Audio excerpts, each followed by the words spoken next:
Most runners think a sub-2-hour marathon is about talent. It's not. It's about millimeters and metabolism, and it will humble you long before it ever impresses you. You've seen the highlight reel. Guy in neon shoes gliding through Vienna like the pavement owes him money, confetti, tears, a number on a clock that broke the internet for about 6 hours. What nobody shows you is the 18 months before that, the blood tests. The 4 pacers rotating in a diamond formation so tight, it looked like a fighter jet squadron. The laser green line on the road keeping pace down to the second because human beings cannot hold that rhythm on instinct alone. That's the part they cut from the montage. That's the iceberg. And you're standing on the beach looking at the tip, wondering why your own training feels like it's going nowhere. Here's the part that stings. Eliud Kipchoge ran 2 hours flat in Vienna back in 2019. 1 hour, 59 minutes, 40 seconds, and it still doesn't count as a world record. Not because he cheated, because the conditions were engineered within an inch of their life. Rotating pacers blocking wind resistance, a car projecting that laser pace line, fluids handed to him instead of grabbed off a table like the rest of us mortals do at mile 18 with shaking hands. The IAAF looked at that whole setup and said respectfully, this isn't a race, it's a lab experiment with a finish line. And they were right. So when someone tells you, just believe in yourself is the secret to breaking 2 hours, understand what you're actually being sold. You're being sold a fairy tale with the engineering deleted. Let's talk about the shoes for a second, because this is where people get religious about the wrong things. In 2018, researchers led by Wouter Hoogkamer published a study measuring the metabolic cost of running in the Nike Vaporfly versus other elite racing shoes. The number that came back was roughly 4% improvement in running economy. 4% doesn't sound like much until you translate it into marathon math. 4% is the difference between a 2:05 and a 2-hour flat for elite level runners. 4% is minutes, not seconds. Minutes. That foam and that carbon plate are returning energy your calves used to have to generate themselves, stride after stride for 26 miles. So next time someone in your run club says shoes don't matter, that it's all mental, smile politely and remember they're arguing against a peer-reviewed metabolic study. Mental toughness doesn't return elastic energy through a carbon plate. Physics does. Here's a number that should stop you mid-sentence. Kipchoge's estimated VO2 max sits somewhere around 85 milliliters of oxygen per kilogram of body weight per minute. The average recreational runner, someone putting in real weekly mileage, training seriously, chasing a Boston qualifier, 40 to 50, maybe low 50s on a great day with good genetics. That's not a gap you close with grit. That's not a gap you close by watching one more motivational video at midnight before your alarm goes off for a 5 a.m. long run. That's a gap built over a decade of training load, altitude exposure, and honestly, a genetic lottery ticket most of us didn't buy. So why does this matter to you? Sitting there frustrated about your last half marathon time because you're comparing your rough draft to someone else's final edited studio mastered album. And that comparison is quietly wrecking your relationship with a sport that's supposed to make you feel alive, not inadequate. So here's the real question, and I want you to actually sit with it instead of scrolling past. If the sub-2-hour marathon isn't really achievable for 99.9% of humans on Earth, why does it matter to you at all? Why do you care what a Kenyan-born, altitude-raised, laboratory-supported athlete does with 4 rotating pacers and a laser pointer? I'll tell you why. Because somewhere in your head, that number got tangled up with your own worth as a runner. And that tangle is the actual problem we need to untie today. Not your training plan, not your shoes. Your definition of success got hijacked by a highlight reel, and nobody ever sat you down to point that out. Parte 2 D3. So let's do the reality check properly, because I promised you substance, not vibes. Here's a stat that gets buried every single time this conversation happens online. Running economy, basically how much oxygen you burn to maintain a given pace, can improve by 10 to 12% over a structured multi-year training block, according to longitudinal studies on elite distance runners, tracked by researchers like Jack Daniels, the exercise physiologist, not the whiskey. People always ask, 10 to 12%. That's massive. That's the difference between a 4-hour marathon and a 3:30. That's real, measurable, Achievable improvement sitting right there in the research, and almost nobody talks about it because it's not sexy. It doesn't have confetti, it doesn't have a Nike ad budget behind it. It's just consistent, boring, unglamorous training done for years that quietly rewires your body's engine. You want the good news buried inside all this bad news? You have access to that 10 to 12%. Kipchoge's 85 VO2 max? You don't. But a decade of smart aerobic base building? That's sitting right there, waiting for you to stop skipping it for another Instagram famous interval workout. Here's where I lose some of you, and that's fine. Get frustrated? Message me later. The reason most recreational runners plateau isn't a lack of talent. It's a lack of patience combined with an addiction to intensity.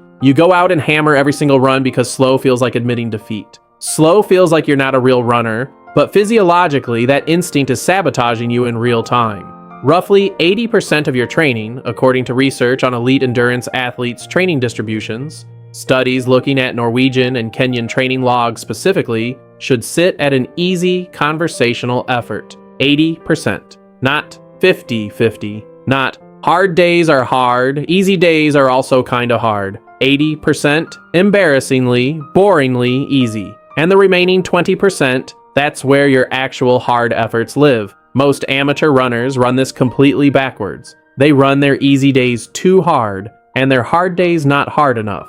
And they end up in this gray zone of chronic fatigue that produces neither real aerobic adaptation nor real speed. It's the worst of both worlds, and it's exhausting, and it's why you feel like you're working so hard for so little payoff. Let me ask you something uncomfortable. When's the last time you ran a truly easy run? Not felt kind of easy because you were tired. An actual, deliberately slow, could hold a conversation the entire time, borderline embarrassing pace run. If you can't remember, that's your answer right there. That's the gap between where you are and where that 10 to 12% improvement is hiding. Now here's the part where I stop diagnosing and start handing you something you can actually use tomorrow morning. This isn't a textbook, so I'm not giving you a 12-week periodized macro cycle with heart rate zones color-coded like a spreadsheet from Finance Bro Hell. I'm giving you one shift. 1. Pick your next 3 easy runs this week. Before you start, ask yourself one question. Could I hold a full conversation right now without gasping? If the answer is no, you're going too fast. Slow down until the answer is yes, even if that means you're basically speed walking with attitude. That's not weakness. That's the exact mechanism by which your mitochondria multiply, by which your capillary density increases, by which your heart becomes a more efficient pump. You're not being lazy. You're building the actual physiological machinery that makes the fast days possible. Skipping this step and going hard every day is like trying to build the top 3 floors of a skyscraper without pouring the foundation. It looks impressive for about a week.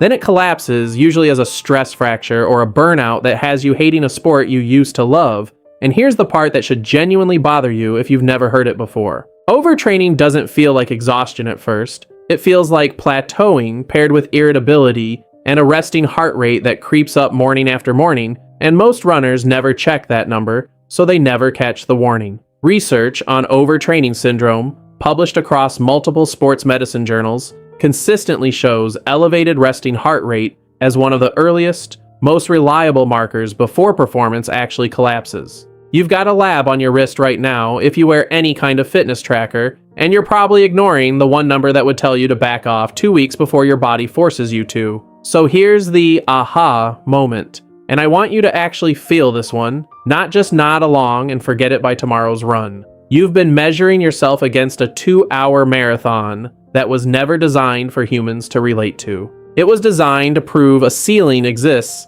then immediately break it under laboratory conditions nobody else gets access to. Kipchoge himself, in interviews, doesn't talk about that day like it's the finish line of running. He talks about it like a demonstration, a proof of concept, not a bar you're supposed to measure your Tuesday morning 5-miler against. The tragedy isn't that you'll never run a sub-2 marathon. Nobody reasonable ever expected you to. The tragedy is you've been quietly grading your entire relationship with running against a number that was never yours to chase, and in doing that, you've missed the actual scoreboard, your own scoreboard. The one where a 10 to 12% economy gain over the next 3 years is completely within reach. The one where slowing down 80% of the time is the fast lane, not the slow lane. The one where checking your resting heart rate tomorrow morning might tell you more about your next PR than any workout you could possibly do today. So here's what I want you to do. Tonight, before bed, forget the 2-hour marathon. Forget Vienna, forget the laser line, forget the 4 rotating pacers. Ask yourself one honest question. When's the last time you actually ran slow enough? Not slow for me. Slow, period. Because that boring, unglamorous, ego-bruising pace is the exact thing standing between you and the runner you keep telling everyone you're trying to become. The Iceberg was never about Kipchoge's talent. It was about how much invisible, patient, uncomfortable groundwork sits underneath every visible result, yours included, especially yours. Now, here's a question that's going to mess with a lot of you, and I'm not answering it today. How many miles per week should a beginner actually be running? Not what Instagram says. Not what your cousin who ran 1 marathon in college tells you at Thanksgiving. The actual number, backed by what happens to a beginner's joints, tendons, and aerobic system when they ramp up too fast, too soon. Because I promise you, the answer is going to contradict almost everything you've been told, and it's going to explain why half the people who start running quit within a year, injured, frustrated, and convinced running just isn't for them. That's next episode, and trust me, you want to hear this one before you plan your next training block. If this hit you somewhere honest, do me a favor. Subscribe to the channel so you don't miss the mileage breakdown next week. Drop a like if you've ever compared yourself to a runner you had no business comparing yourself to. Comment below and tell me where in the world you're watching this from. I read every single one. Share this with the one friend in your run group who still thinks shoes don't matter. And if you want the deeper training breakdowns, the stuff I don't put in every video, become a member through the link pinned in the comments. I'll see you in the next one.